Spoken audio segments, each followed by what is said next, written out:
De 1987 à nos jours, le programme canadien de bourse de la francophonie a permis à plus de 2000 leaders de la francophonie de diplômer au Canada. Après leur bourse, ils et elles ont eu des parcours et des impacts inspirants.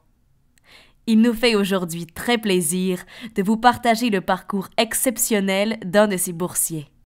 Bonjour tout le monde, je suis Amidou Mamadou Abdou du Niger. Présentement, je suis directeur général de CIMA International, une société d'ingénierie québécoise qui œuvre principalement à l'international, notamment en Afrique.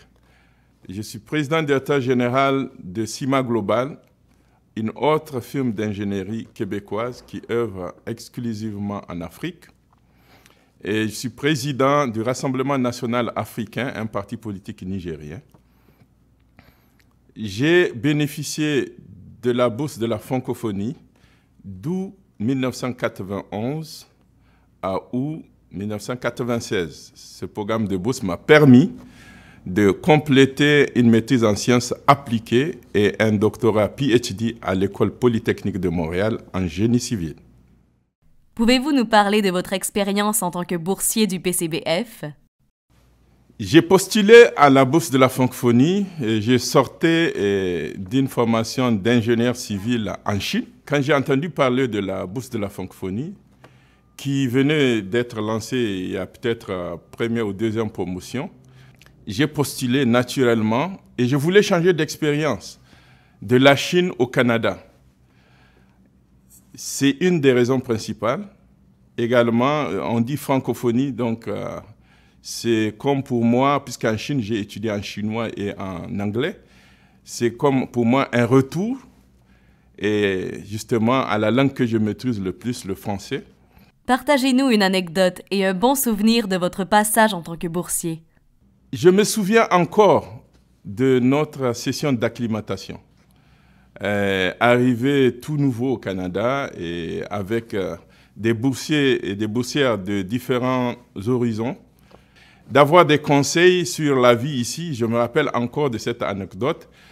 On nous disait, attention, parce que c'était nouveau pour nous, la carte de débit qu'on rentre au guichet automatique et on l'appelait « ça sort ».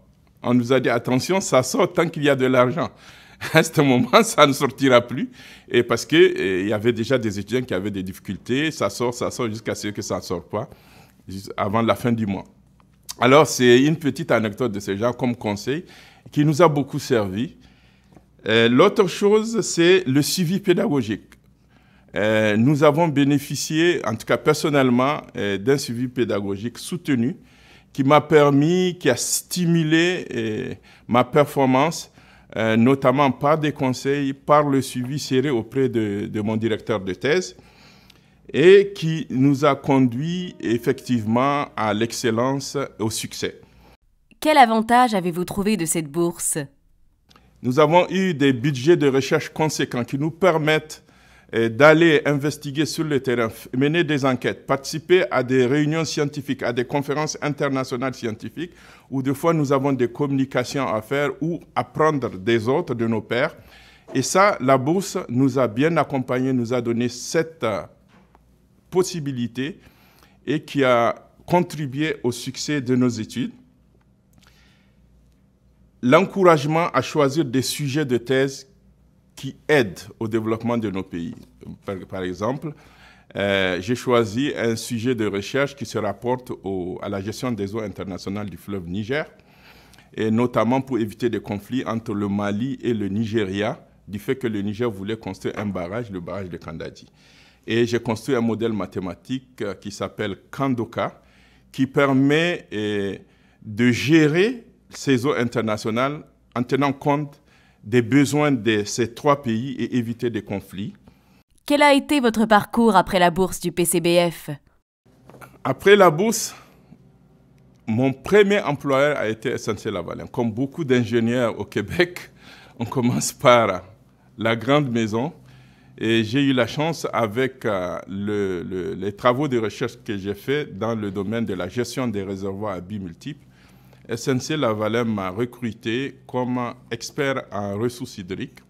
Donc, ça a été mon premier employeur. Ensuite, j'ai fait toute ma carrière, tout mon parcours au sein des firmes d'ingénierie, d'ingénieurs conseils. Évidemment, mon souhait, c'était d'être en lien avec l'Afrique, de contribuer de cette manière au développement du continent africain, au développement de mon pays d'origine, le Niger.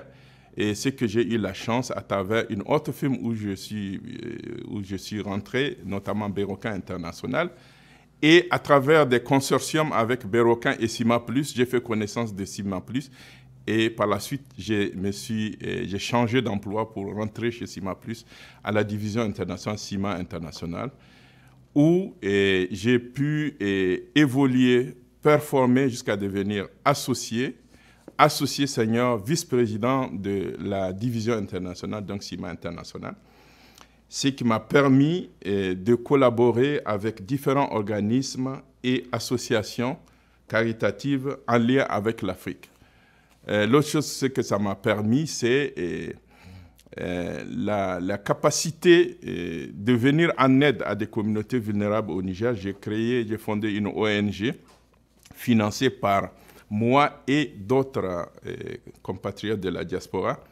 Et enfin, la toute dernière, c'est que je m'étais lancé en politique en 2019 avec la création du Rassemblement national africain, un parti politique nigérien, dont la vision est de venir aider au développement du pays avec des valeurs canadiennes.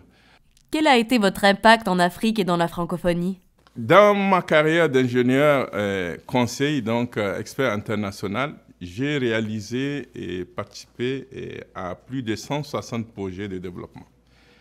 Et en Afrique, en majorité, au moins une dizaine au Niger, dans différents domaines, notamment l'eau, l'environnement, l'énergie, l'agriculture, la santé, les transports, les nouvelles technologies, les bâtiments, l'appui institutionnel, la formation technique, etc., etc. Et sur la trentaine de pays où j'ai travaillé, 19 sont membres de la francophonie. Donc c'est pour dire que l'impact est énorme d'avoir bénéficié de cette bourse, d'avoir accédé à de brillantes études dans les meilleures universités canadiennes et faire un retour pour augmenter, pour maximiser l'impact de la formation au développement de ces pays membres de la francophonie. Et tout ça, c'est grâce à l'origine, à la bourse de la francophonie, qui m'a permis d'avoir une formation excellente, d'excellence, et qui m'a permis d'avoir une carrière aussi brillante. Quelques exemples de réalisation de l'atteinte des ODD avec votre parcours et réalisation? Et par rapport aux objectifs de développement durable,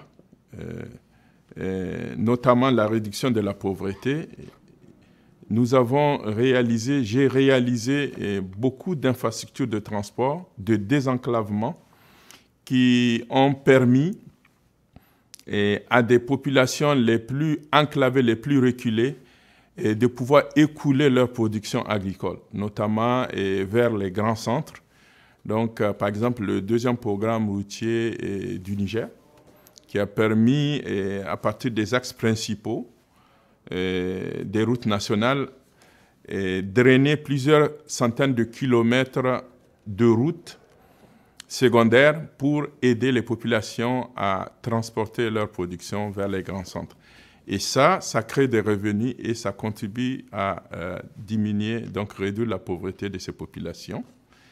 La fin zéro, un exemple très important, c'est un grand périmètre d'irrigation réalisé au Rwanda, donc avec 3 barrages en série, et qui a permis d'irriguer plusieurs hectares de terre et contribuer ainsi à aider ces populations, donc les paysans du Rwanda, à développer une agriculture moderne, donc irriguer avec maîtrise de l'eau.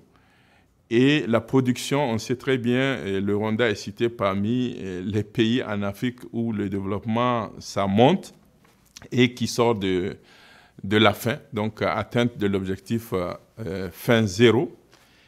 Et l'eau propre, ça m'amène à penser à des projets d'adduction d'eau potable, notamment dans différents pays, par exemple le Niger, où avec l'appui de la Banque mondiale, nous avons réalisé plusieurs réservoirs, donc des centrales de production d'eau, donc traitement de l'eau et stockage de l'eau potable, pour assurer la distribution de l'eau dans différentes municipalités. Et c'est le cas au Cameroun également, dans différentes provinces du Cameroun, avec l'aide de l'Agence française de développement, donc l'adduction d'eau potable, le traitement et l'adduction d'eau potable. Et voilà des exemples de réalisations qui permettent d'atteindre les objectifs de développement durable des Nations Unies. Pour finir, vos 3 mots qui résument votre parcours PCBF. Le premier mot, c'est l'excellence, autant sur notre édification que sur notre parcours professionnel et l'impact de ce parcours professionnel sur le développement de nos pays. Deuxième mot, évidemment, c'est peut-être une répétition, mais impact, parce que dans ce que je venais d'expliquer, à travers nos carrières, nous impactons la vie de nos communautés par nos réalisations qui ont un impact clair sur le développement économique et social de nos pays. Donc, un des objectifs visés par ce programme. Troisième mot, excusez-moi, c'est la gratitude. On ne peut qu'exprimer la gratitude envers le gouvernement canadien, envers le programme de bourse de la francophonie, envers nos encadreurs, tels comme vous, Tony. C'est grâce à votre encadrement, votre gestion, votre suivi pédagogique que nous arrivons à réussir. Et je ne peux qu'exprimer de la gratitude envers vous et vos collègues. Le consortium du BCEI et de l'EUMC souligne l'engagement et la contribution d'Affaires mondiales Canada à l'atteinte des objectifs de développement durable des Nations unies, tout en permettant le renforcement des capacités institutionnelles des 37 pays bénéficiaires. Le consortium félicite le parcours remarquable et inspirant de tous ces boursières et boursiers du PCBF et leur souhaite plein succès dans la poursuite de leur cheminement.